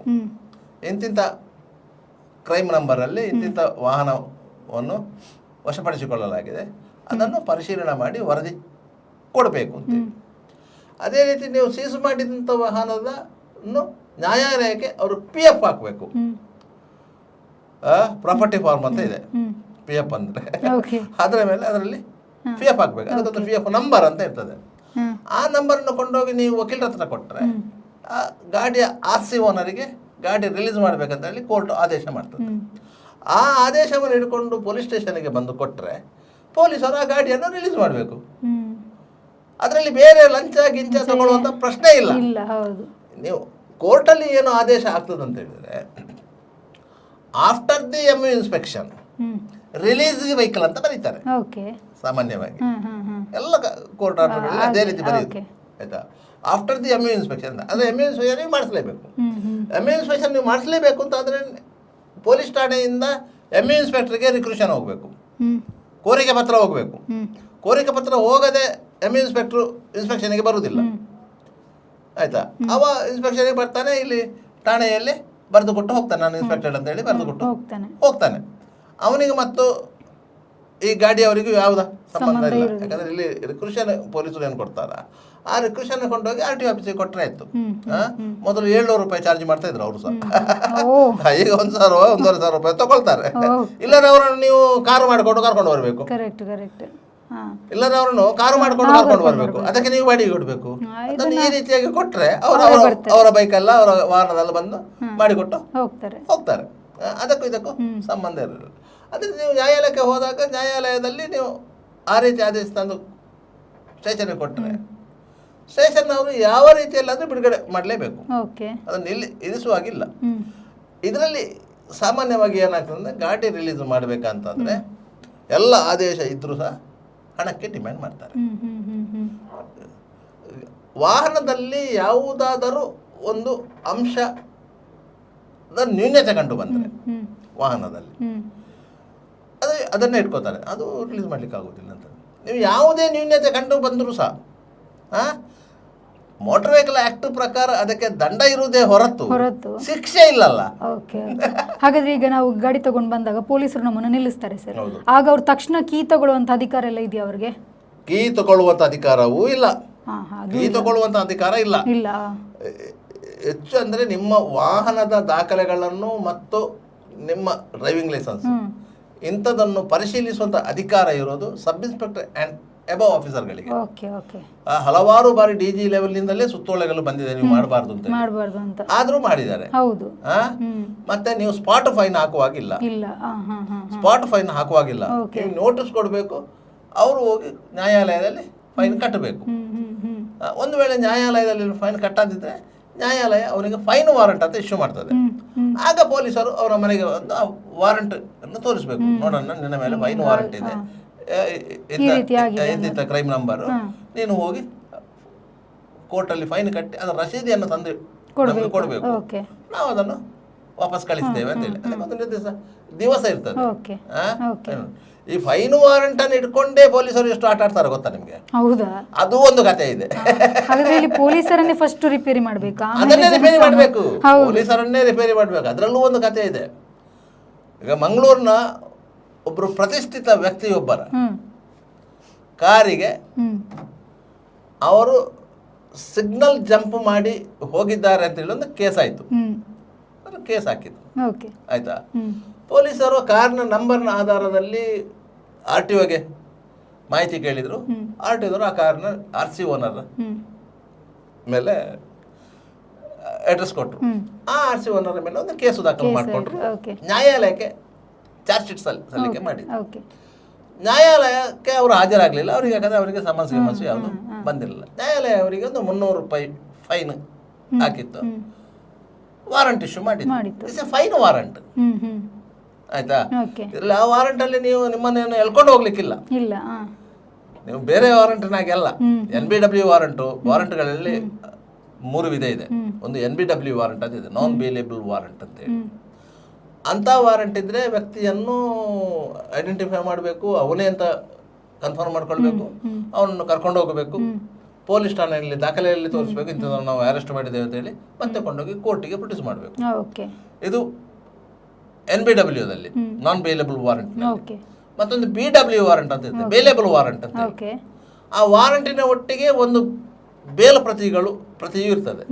ಆ ಬೇಲ್ ಪ್ರತಿಗೆ ಒಂದು ಸಿಗ್ನೇಚರ್ ತಗೊಂಡ್ರೆ ಆಯ್ತು, ಅದು ಅವನಿಗೆ ವಾರಂಟ್ ಪ್ರತಿ ಮುಟ್ಟಿದೆ ಅಂತ ಅರ್ಥ. ಆಗ ಅವನು ಆ ಸಂಬಂಧಿತ ಡೇಟಿಗೆ ನ್ಯಾಯಾಲಯಕ್ಕೆ ಹೋಗ್ತಾನೆ. ಇದು ಫೈನ್ ವಾರಂಟ್ ಅಂತ ಹೇಳಿದೆ, ನಿಮ್ಮನ್ನು ಹೇಳ್ಕೊಂಡು ಹೋಗ್ಲಿಕ್ಕಿಲ್ಲ. ಅದರಲ್ಲಿ ಎಷ್ಟು ಅಮೌಂಟ್ ಇದೆ ಅಷ್ಟು ಅಮೌಂಟ್ ಅನ್ನು ಒಂದ ತಗೊಳ್ಳೋದು, ಇಲ್ಲ ನೀನು ಅಷ್ಟು ಅಮೌಂಟ್ ಅನ್ನು ಹೋಗಿ ಇಂತಿಂತ ಕ್ರೈಮ್ ನಂಬರ್ ಅಲ್ಲಿ ಹೋಗಿ ಮೆನ್ಷನ್ ಮಾಡುವಂಥದ್ದು, ಕೋರ್ಟಲ್ಲಿ ಹೋಗಿ ಕಟ್ಟಲಿಕ್ಕೆ ಅದಕ್ಕೆ ರಸೀದಿ ಕೊಡ್ತಾರೆ. ಆ ರಸೀದಿಯನ್ನು ಇಟ್ಕೊಂಡು ಬನ್ನಿ ಅಂತ ಹೇಳುದು, ಅಲ್ಲಿಗೆ ಆ ವಾರಂಟ್ ಕ್ಲೋಸ್ ಆಯ್ತು. ಈ ಫೈನ್ ವಾರಂಟೇ ಇಟ್ಕೊಂಡು ಹೋಗಿ ಅವ್ರ ಆಫೀಸಿಗೆ ಹೋದ್ರು. ಆಯ್ತು, ಆಫೀಸ್ ಹೋದಾಗ ರಿಸೆಪ್ಷನಿಸ್ಟ್ ಇರ್ತಾರೆ. ರಿಸೆಪ್ಷನಿಸ್ಟ್ ಹೇಳಿದೆ, ಅವ್ರು ಇಲ್ವಾ ಅಂತ ಹೇಳಿ. ಇದ್ದಾರೆ. ಏನು? ನಾನು ಪೊಲೀಸು. ಆಯ್ತು, ಏನು? ಅಲ್ಲ, ಅವರಿಗೆ ವಾರಂಟ್ ಉಂಟು ಅಂತ ಹೇಳಿ. ಅವರಿಗೆ ವಾರಂಟ್ ಇದೆ. ಈಗ ವಾರಂಟ್ ಅಂತ ಹೇಳಿದ್ರೆ ಕೋರ್ಟಿಂದ ಬಂಧನಕಾಜ್ಞೆ ಅಂತ ಹೇಳ್ತೇವೆ ನಾವು. ಅವರಿಗೆ ಹೆದರಿಕೆ ಆಯಿತು, ಸಂಬಂಧ ಪರಿಚಯದವರಿಗೆ ಮಾತನಾಡಿದ್ರು. ಮತ್ತೆ ಪೊಲೀಸರ ಹತ್ರ ಮಾತಾಡಿ ಏನು ವಾರಂಟ್ ಅಂತ ಕೇಳಿದ್ದು. ಕೇಳಿದ್ದು ಫೈನ್ ವಾರಂಟ್. ಫೈನ್ ವಾರಂಟ್ಗೆ ಅಷ್ಟು ಜೋರು ಮಾಡುವಂಥದ್ದು ಏನಿದೆ? ಫೈನ್ ಎಷ್ಟಿದೆ? ಕರೆಕ್ಟ್, ಫೈನ್ 300 ರೂಪಾಯಿ ಅಷ್ಟೇ ಅಲ್ವಾ? ಅವ್ರಿಗೆ ಹೇಳಿದ್ರೆ ಅವರು 300 ಅಲ್ಲ 500 ಕೊಟ್ಟು ಕಳಿಸ್ತಾ ಇದ್ರು. ಅದೇ ಸರ್, ನಿಮಗೊಂದು ಹೇಗೆ ನಿಮ್ಮ ವಾಹನದ ಮೇಲೆ ಒಂದು ಫೈನ್ ಬಿದ್ದಿದೆ, ಅದಕ್ಕೆ ನೀವು ಕೋರ್ಟಿಗೆ ಹಾಜರಾಗಿದ್ದರಿಂದ ಕೋರ್ಟ್ ವಾರಂಟ್ ಇಶ್ಯೂ ಮಾಡಿದೆ, 500 ರೂಪಾಯಿ 300 ರೂಪಾಯಿ ಕಟ್ಟಿದ್ರೆ ಆ ವಾರಂಟ್ ಕ್ಲೋಸ್ ಆಗುತ್ತೆ ಅಂತ ಹೇಳಿದ್ರೆ ಅವ್ರು 300 ಅಲ್ಲ, ನಿಮಗೆ ನೀವೇ ಕಟ್ಟಿ ಅಂತ ಹೇಳಿದ್ರೆ 500 ಕೊಡ್ತಾ ಇದ್ರಲ್ವ. ನೀವು ಅದನ್ನು ಹೆದರಿಸುವಂತ ಪ್ರಶ್ನೆ ಏನು ಅಂತ. ಅದೇ ದಬ್ಬಾಳಿಕೆ ಯಾಕೆ ಬೇಕು? ಮತ್ತೆ ಅವರು ವಾಪಸ್ ಹೋದ್ರು. ಇಲ್ಲದ್ರೆ ಅವರು ಅದ್ರ ಹೆದರ್ಕೊಂಡು ಇರುವಂತದ್ದು. ಅಲ್ಲಿ ಅವರಿಗೆ ಅದ್ರ ನಾಲೆಜ್ ಇಲ್ಲ, ನಾಲೆಜ್ ಇರ್ಲಿಲ್ಲ ಅವರಿಗೆ. ಯಾರಿಗೆ? ಪೊಲೀಸರಿಗೆ ನಾಲೆಜ್ ಇದೆ, ಇವರಿಗೆ ನಾಲೆಜ್ ಇದೆ. ಇವರಿಗೆ ವಾರಂಟ್ ಅಂದ್ರೆ ಏನು ಅಂತಲೇ ಗೊತ್ತಾಗ್ಲಿಲ್ಲ. ಅದರಿಂದಾಗಿ ಅವರು ಹೆದರಿಕೊಂಡು ಪರಿಚಯದವರಿಗೆ ಫೋನ್ ಮಾಡಿದ್ದು ಏನ್ ಮಾಡುವುದು ಅಂತ ಹೇಳಿ. ಅಂತ ವಿಚಾರಗಳು ಇರ್ತದೆ. ಇಲ್ಲಿಯೂ ಸಹ ಅಷ್ಟೇ. ನಂತೂರಲ್ಲಿ ಆಕ್ಸಿಡೆಂಟ್ ಆದಂತ ವಾಹನವನ್ನ ಪೊಲೀಸ್ ಠಾಣೆಗೆ ತಂದು ಇಡಲಾಗಿದೆ. ಆಯ್ತಾ? ನಿಮ್ಗೆ ಆಕ್ಸಿಡೆಂಟ್ ಆಗಿ ಡೆತ್ ಆದ್ರೆ ನಾವು ಯಾಕಂದ್ರೆ ಇದನ್ನು ಡಿಟೇಲ್ ಆಗಿ ಮಾತಾಡೋದು ಯಾಕಂತ ಹೇಳಿದ್ರೆ ನಮ್ಮ ವೀಕ್ಷಕರಿಗೂ ಇದರ ಬಗ್ಗೆ ತಿಳಿಬೇಕು ತಿಳಿಬೇಕು. ಹೌದು. ಆಕ್ಸಿಡೆಂಟ್ ಆಗಿ ಡೆತ್ ಆದರೆ ಈಗ ಕಂಪಲ್ಸರಿಯಾಗಿ ಆತನ ಡ್ರೈವಿಂಗ್ ಲೈಸೆನ್ಸ್ ಅನ್ನು ಪೊಲೀಸರು ಸೀಸ್ ಮಾಡಬೇಕು. ಆಕ್ಸಿಡೆಂಟ್ ಆಗಿ ಡೆತ್ ಆದರೆ ಮಾತ್ರ. ಆಕ್ಸಿಡೆಂಟ್ ಆಗಿ ಪೆಟ್ಟಾದರೆ ಇಲ್ಲ, ಸೀಸ್ ಮಾಡ್ಲಿಕ್ಕಿಲ್ಲ. ಇಂಜೂರ್ಡ್ ಆದ್ರೆ ಸೀಸ್ ಮಾಡ್ಲಿಕ್ಕಿಲ್ಲ. ನೀವು ನಿಮ್ಮ ಡ್ರೈವಿಂಗ್ ಲೈಸೆನ್ಸ್ ಅನ್ನ ಪ್ರತಿ ಕೊಡಬೇಕು. ನೀವು ಒರಿಜಿನಲ್ ಡ್ರೈವಿಂಗ್ ಲೈಸೆನ್ಸ್ ಕೊಡುವ ಅವಶ್ಯಕತೆ ಇಲ್ಲ. ನೀವು ಪ್ರತಿ ಕೊಡಬೇಕು. ಆ ಪ್ರತಿಯ ಮೇಲೆ ಆ ಇನ್ಸ್ಪೆಕ್ಟರ್ ಸೈನ್ ಹಾಕ್ತಾರೆ, ಅಲ್ಲಿಗೆ ಅದು ಒರಿಜಿನಲ್ ಅಂತ ಆಗುತ್ತೆ. ಅವರೇ ಅಟೆಸ್ಟ್ ಮಾಡೋದು. ನೀವು ಯಾವುದೆಲ್ಲ ಡಾಕ್ಯುಮೆಂಟ್ ಅನ್ನು ಪೊಲೀಸ್ ಸ್ಟೇಷನ್ಗೆ ಕೊಡುವ ಡಾಕ್ಯುಮೆಂಟ್ಗಳು ಎಲ್ಲವೂ ಜೆರಾಕ್ಸ್ ಕಾಪಿಯನ್ನೇ ಕೊಡೋದು. ಒರಿಜಿನಲ್ ಕೊಡುವಂತ ಪ್ರಶ್ನೆ ಇಲ್ಲ. ಒರಿಜಿನಲ್ ಅನ್ನು ಅವರಿಗೆ ತೋರಿಸುವುದು ಮಾತ್ರ. ಅದನ್ನು ನೋಡಿ ಆ ಸಬ್ ಇನ್ಸ್ಪೆಕ್ಟ್ರು ಇಲ್ಲದ್ರೆ ಇನ್ಸ್ಪೆಕ್ಟ್ರು ಅದಕ್ಕೊಂದು ಸೀಲ್ ಹಾಕಿ ಯಥಾಪ್ರತಿ ಅಂತ ಹೇಳಿ ಸೀಲ್ ಹಾಕಿ ಅವ್ರು ಸಿಗ್ನೇಚರ್ ಹಾಕಿದ್ರೆ ಅದು ಒರಿಜಿನಲ್ ಆಯ್ತು. ಇಲ್ಲಿ ಏನು ಮಾಡ್ತಾರೆ ಅಂದ್ರೆ ಆಕ್ಸಿಡೆಂಟ್ ಆದ ಕೂಡಲೇ ನಿಮ್ಮ ಒರಿಜಿನಲ್ ಲೈಸೆನ್ಸ್ ಕೊಡಿ ಅಂತ ಹೇಳ್ತಾರೆ. ಅದನ್ನ ಇಟ್ಕೋತಾರೆ. ಅದನ್ನ ಇಟ್ಕೊಂಡು ಏನು ವ್ಯವಹಾರ ಮಾಡ್ತಾರೆ ಅಂತ ಹೇಳಿದ್ರೆ ನಾವು ಅದನ್ನು ಸಸ್ಪೆನ್ಷನ್ಗೆ ಬರೀತೇವೆ ಅಂತ ಹೇಳ್ತಾರೆ. ನಿಮಗೆ ಯಾವುದೇ ಆಕ್ಸಿಡೆಂಟ್ ಅಲ್ಲಿ ಡೆತ್ ಆಗಿ ಕೇಸ್ ಆದರೆ ಅದರ ಡ್ರೈವರ್ನ ಲೈಸೆನ್ಸ್ ಅನ್ನು ಈಗ ಮೊದಲು ಇರಲಿಲ್ಲ, ಮೊದಲು ಪೇಟಲ್ ಆಕ್ಸಿಡೆಂಟ್ ಅಂತ ಮಾತ್ರ ಇತ್ತು. ಈಗ ಡೆತ್ ಆದರೆ ಕಂಪಲ್ಸರಿಯಾಗಿ ಪೊಲೀಸರು RTOಗೆ ಲೈಸೆನ್ಸ್ ಸಸ್ಪೆನ್ಷನ್ಗೆ ಬರೀಲೇಬೇಕು. ಅದು RTOಗೆ ಹೋಗ್ತದೆ. RTO ಅದನ್ನು 15 ದಿವಸ 1 ತಿಂಗಳು ಈ ರೀತಿಯಾಗಿ ಸಸ್ಪೆನ್ಷನ್ ಅಲ್ಲಿ ಇಡ್ತಾರೆ. ಅದೇ ಪುನರಾವರ್ತನೆ ಆದರೆ ಒಂದು 15 ದಿವಸ ಒಮ್ಮೆ ಸಸ್ಪೆನ್ಷನ್ ಇಟ್ಟರೆ 1 ವಾರ ಸಸ್ಪೆನ್ಷನ್ ಇಡೋದು ಇದೆ. ಈಗ ನಿಮಗೆ ಸಸ್ಪೆನ್ಷನ್ಗೆ ರೆಫರ್ ಆಗಿದೆ ಅಂತ ಗೊತ್ತಾದ ಕೂಡಲೇ ನೀವು RTO ಆಫೀಸಿಗೆ ಹೋಗಿ ಸಂಬಂಧಪಟ್ಟ ಆಫೀಸರ್ ಹತ್ರ ಮಾತನಾಡಿದರೆ ಅವರೊಂದು ವಾರ ಸಸ್ಪೆನ್ಷನ್ಗೆ ಇದು ಮಾಡ್ತಾರೆ. 1 ವಾರದಲ್ಲಿ ನೀವು ವಾಹನ ಓಡಿಸುವಾಗಿಲ್ಲ. ಆಕ್ಚುಲಿ ಒಂದು ವೇಳೆ ವಾಹನ ಓಡಿಸಿದ್ರು ಅದು ಅಪರಾಧ ಆಗುತ್ತೆ. ಅದಕ್ಕೊಂದು ಫೈನ್ ಇದೆ ಅಷ್ಟೇ. ಮನೆಯನ್ನು ಜೈಲಿಗೆ ಕಳಿಸೋದಿಲ್ಲ ಆಕ್ಸಿಡೆಂಟ್ ಕೇಸಲ್ಲಿ, ದಬ್ಬಾಳಿಕೆ ಮಾಡ್ಲಿಕ್ಕಿಲ್ಲ. ಅದರಿಂದಾಗಿ ಅದಕ್ಕೊಂದು ಫೈನ್ ಇದೆ. ಸರ್, ಈಗ ಪೊಲೀಸರು ಅಧಿಕಾರ ಇಲ್ಲದ ಕೆಲಸ ಮಾಡಿದಾಗ ನಮ್ಮ ಜೊತೆ ನಾವೇನ್ ಮಾಡಬೇಕು ಮತ್ತೆ ನಾವು ಯಾರಿಗೆ ಕಂಪ್ಲೇಂಟ್ ಮಾಡಬೇಕು ಅಂತ ನೋಡಿ. ಅವರ ಹಿರಿಯ ಅಧಿಕಾರಿಗಳಿಗೆ ನೀವು ಯಾವುದೇ ಸಂದರ್ಭದಲ್ಲಿ ನೀವು ದೂರನ್ನು ಸಲ್ಲಿಸಬಹುದು. ಒಬ್ಬ ASI ನಮ್ಮನ್ನೇ ದುರ್ವರ್ತನೆ ತೋರಿದಂತ ಹೇಳಿದ ಕೂಡಲೇ ಅವರ ಇನ್ಸ್ಪೆಕ್ಟರ್ಗೆ, ಇಲ್ಲಾದ್ರೆ DOSPಗೆ, ACPಗೆ, ಇಲ್ಲಾದ್ರೆ DCPಗೆ, ಇಲ್ಲಾದ್ರೆ ಕಮಿಷನರ್ಗೆ, ನೀವು ಯಾರಿಗೂ ದೂರು ಸಲ್ಲಿಸಬಹುದು. ನೀವು ಆ ಪ್ಲೇಸ್ ಎಲ್ಲಿ ಅಂತ ಹೇಳಿದ್ರೆ ಸಾಕು. ಇಂಥ ಪ್ಲೇಸ್ ಅಲ್ಲಿ ಇರುವಂತಹ ಒಬ್ಬ ಅಧಿಕಾರಿ ನನ್ನ ಹತ್ರ ದುರ್ವರ್ತನೆ ತೋರಿದ್ದಾನೆ ಅಂತ ಹೇಳಿ ನೀವು ಕಮಿಷನರಿಗೆ ಫೋನ್ ಮಾಡಿ ಹೇಳಿದ್ರು ಸಹ ಆಗ್ತದೆ. ಇಲ್ಲದ್ರೆ ಕಂಟ್ರೋಲ್ಗೆ ಫೋನ್ ಮಾಡಿ ಹೇಳಿದ್ರು ಆಗ್ತದೆ. 112ಗೆ ಫೋನ್ ಮಾಡಿ ಹೇಳಿದ್ರು ಆಗ್ತದೆ. ಅದು ಎಲ್ಲವೂ ದಾಖಲೆಗಳಲ್ಲಿ ಇರ್ತದೆ ಅಂತ. ನೀವು 100ಗೆ ಫೋನ್ ಮಾಡಿ ಹೇಳಿದ್ರು ಅವ್ರು ದಾಖಲೆ ಇಟ್ಕೊಳ್ತಾರೆ. 112ಗೆ ಫೋನ್ ಮಾಡಿ ಹೇಳಿದ್ರು ಅದು ಬೆಂಗಳೂರಲ್ಲಿ ದಾಖಲೆ ಆಗತ್ತೆ, ಅಲ್ಲಿಂದ ಮಾಹಿತಿಗಳು ಬರ್ತದೆ. ಅದೆಲ್ಲ ದಾಖಲೆ ಆಗತ್ತೆ. ನಾವು ಫೋನ್ ಮಾಡಿದ ಕೂಡಲೇ ಅದು ಏನು ಆಗ್ಲಿಲ್ಲ ಅಂತೇಳಿ ನಾವು ತಿಳ್ಕೊಳ್ಳೋದು ಬೇಡ. ಅದು ಒಂದಲ್ಲ ಒಂದು ಸಂದರ್ಭದಲ್ಲಿ ಅದು ಪ್ರಸಾದ ರೂಪದಲ್ಲಿ ಬಂದೇ ಬರುತ್ತದೆ. ಕರೆಕ್ಟ್. ಇವಾಗ ನಾವೇನಾದ್ರೂ ಫೋನ್ ಮಾಡಿದ್ರು ಅವ್ರು ರೆಸ್ಪಾನ್ಸ್ ಮಾಡೋದಿಲ್ಲ ಮಾರ್ರೆ ಅಂತ ಹೇಳಿ ನಾವು ಹೇಳೋದಕ್ಕೆ ಹೋಗಲ್ಲ. ಏನೇ ಒಂದು ದುರ್ವರ್ತನೆ ನಡೆದ್ರು ಆಕ್ಚುಲಿ ಅದು ದಾಖಲೆ ಆಗಿರ್ತದೆ. ಅದು ಸಹಜವಾಗಿ ಅದು ಫಾರ್ವರ್ಡ್ ಆಗ್ತದೆ. ಅದರ ಮೇಲೆ ಕ್ರಮಗಳಾಗ್ತದೆ. ನಮಗೆ ಅದರಲ್ಲಿ ಅವನಿಗೆ ಶಿಕ್ಷೆ ಆಗದೇ ಇರ್ಬೋದು, ಅವನನ್ನು ಸಸ್ಪೆನ್ಷನ್ ಆಗದೇ ಇರ್ಬೋದು, ಆದರೆ ಅವನಿಗೆ ಎಚ್ಚರಿಕೆ ಎಚ್ಚರಿಕೆ ಕೊಡ್ತಾರೆ. ಈ ರೀತಿಯಾಗಿ ಆಗ್ತದೆ. ಅಂತ ಸಂದರ್ಭದಲ್ಲಿ ಅವ್ರು ಹೇಳ್ತಾರೆ, ನೋಡಿ ಇಂತಿಂತವ್ರು ಕಂಪ್ಲೇಂಟ್ ಮಾಡಿದ್ದಾರೆ, ನೀವು ಹೋಗಿ ಅವರನ್ನು ಮೀಟ್ ಮಾಡಿ ಅವರ ಹತ್ರ ಸಾರಿ ಕೇಳಿ ನೀವು ಅವರನ್ನ ಕರ್ಕೊಂಡು ಬಂದರೂ ಆಗ್ಬೋದು, ಇಲ್ಲಾಂದ್ರೆ ಅವರ ಹತ್ರ ಕಮ್ಯುನಿಕೇಟ್ ಮಾಡಿದ್ರು ಆಗ್ಬೋದು, ಅದನ್ನು ಮಾಡಿ ಅಂತ ಹೇಳ್ತಾರೆ. ಅಂತ ಕೆಲವು ಘಟನೆಗಳು ನಡೆದಿಲ್ಲ ಅಂತ ಏನಿಲ್ಲ. ಸಾಮಾನ್ಯವಾಗಿ ಪೊಲೀಸರೊಟ್ಟಿಗೆ ಸಂಪರ್ಕ ಇರುವವರು ಮತ್ತೆ ಕಾನೂನನ್ನು ಅರಿತವರು ಈ ರೀತಿಯಾಗಿ ಮಾಡ್ತಾರೆ. ಮತ್ತೆ ಪೊಲೀಸರ ದಾರಿ ಮಧ್ಯೆ ನೀವು ಗಲಾಟೆ ಮಾಡಿದರೆ ಅಪರಾಧಿ ನೀವೇ ಆಗ್ತೀರಿ ಹೊರತು ಪೊಲೀಸರಾಗುವುದಿಲ್ಲ. ಸ್ಪಷ್ಟ ಹೇಳ್ತೇನೆ ನಾನು. ಯಾಕಂತ ಹೇಳಿದ್ರೆ ಅವರು ಎಲ್ಲಿ ನಿಂತಿದ್ರು ಸಹ ಅವರು ಸರ್ಕಾರಿ ಕರ್ತವ್ಯದಲ್ಲಿ ಇರ್ತಾರೆ. ನೀವು ಅವರನ್ನ ನಿಂತುಕೊಂಡು ಅವರ ಹತ್ರ ಗಲಾಟೆ ಮಾಡಿದರೆ ನೀವು ಸರ್ಕಾರಿ ಕರ್ತವ್ಯಕ್ಕೆ ಅಡ್ಡಿ ಮಾಡಿದಂತೂ ಆಗುತ್ತೆ. ಅದಕ್ಕೆ ಸಂಬಂಧಪಟ್ಟ ಹಾಗೆ ಒಂದು ಸೆಕ್ಷನ್ ಇದೆ, ಓಕೆ. ಅದರ ಸಂಬಂಧವಾಗಿ ಅವ್ರು ಕೇಸು ದಾಖಲು ಮಾಡ್ಕೊಳ್ಬಹುದು. It's a criminal offence, it's a criminal offence. Okay okay. ಅದಕ್ಕೆ ನೀವು ಕ್ರಿಮಿನಲ್ ಆಫೆನ್ಸ್ ಅಲ್ಲಿ ನೀವು ಯಾವ ರೀತಿ ಪ್ರೊಸೀಜರ್ ಮಾಡಬೇಕು ಆ ಎಲ್ಲ ಪ್ರೊಸೀಜರ್ ಮಾಡಬೇಕಾಗ್ತದೆ. ಅದಕ್ಕೆ ನೀವು ದಾರಿ ಮಧ್ಯದಲ್ಲಿ ಅವರ ಹತ್ರ ಗಲಾಟೆ ಮಾಡ್ಲಿಕ್ಕೆ ಹೋಗಬೇಡಿ, ಸಮಾಯಿಸಿ ನೋಡಿ. ಅಷ್ಟೊತ್ತಿಗೆ ಅವರಿಗೆ ಅರ್ಥ ಆದ್ರೆ ಅರ್ಥ ಆಗತ್ತೆ, ಅರ್ಥ ಆಗದಿದ್ರೆ ಅವರ ಮೇಲಧಿಕಾರಿಗಳಿಗೆ ಮಾಹಿತಿ ನೀಡಿ. ಅಷ್ಟೊತ್ತಿಗೆ ಅವರು ಮೇಲಧಿಕಾರಿಗಳು ನೀವು ಮಾಹಿತಿ ನೀಡ್ತೀರಿ ಅಂತ ಗೊತ್ತಾದ ಕೂಡಲೇ ಅವರು ಸರಿದಾರಿಗೆ ಬರ್ತಾರೆ. ಸಹಜವಾಗಿ ಬರ್ತಾರೆ. ಇವರಿಗೆ ಕಾನೂನಿನ ಬಗ್ಗೆ ಸ್ವಲ್ಪ ಆದ್ರೂ ತಿಳುವಳಿಕೆ ಇದೆ ಅಂತೇಳಿ ಸಾಮಾನ್ಯವಾಗಿ ವಕೀಲರ ಆಂಬ್ಲಮ್ ಹಾಕೊಂಡು ಕಾರಲ್ಲಿ ಎಲ್ಲ ಹೋಗ್ತಾರೆ ವಕೀಲರು ಅಲ್ಲೆಲ್ಲ ಕಾರಲ್ಲಿ ಹೋಗ್ತಾರೆ, ಅದು ಪ್ರಶ್ನೆ ಬೇರೆ. ಪೊಲೀಸರು ತಪ್ಪಿ ವಾಹನವನ್ನು ನಿಲ್ಲಿಸುವುದಿಲ್ಲ, ಯಾಕಂದ್ರೆ ಅವರ ಮನಸ್ಸಲ್ಲಿ ಅದು ವಕೀಲರ ಗಾಡಿ ಅಂತ, ಯಾಕಂದ್ರೆ ಅವರಿಗೆ ಕಾನೂನು ಗೊತ್ತಿರ್ತದೆ. ಮತ್ತೆ ಈಗ ಸೂಚನೆಗಳು ಏನಿದೆ ಅಂತ ಹೇಳಿದ್ರೆ, ನೀವು ಯಾವುದೇ ವಾಹನಗಳು ನಿಮಗೆ ಸಿಗ್ನಲ್ ಜಂಪ್ ಮಾಡಿ ಹೋಗಿರ್ಬೋದು, ಪೊಲೀಸರ ಸೂಚನೆಯನ್ನು ನಿರ್ಲಕ್ಷಿಸಿ ಹೋಗಿರ್ಬೋದು, ನೀವು ಅದನ್ನು ಬೆನ್ನಟ್ಟಬೇಡಿ. ಪೊಲೀಸರು ಬೆನ್ನಟ್ಟುವಂತಿಲ್ಲ. ಅದರ ನಂಬರನ್ನು ಪಡ್ಕೊಳ್ಬೇಕು, ಅದರ ಮೇಲೆ ಆಕ್ಷನ್ ತಗೊಳ್ಬೇಕು ಅಷ್ಟೇ. ಅಷ್ಟು ಬಿಟ್ಟರೆ ಬೇರೆ ಏನಿಲ್ಲ. ಕೆಲವು ದಿನಗಳ ಹಿಂದೆ ಸೋಷಿಯಲ್ ಮೀಡಿಯಾದಲ್ಲಿ ಒಂದು 3 ಮಂದಿ ಕೇರಳದ ವಿದ್ಯಾರ್ಥಿಗಳು ಬೈಕಲ್ಲಿ ಹೋಗ್ತಿದ್ದದ್ದು ಒಂದು ವಿಡಿಯೋ ವೈರಲ್ ಆಯಿತು.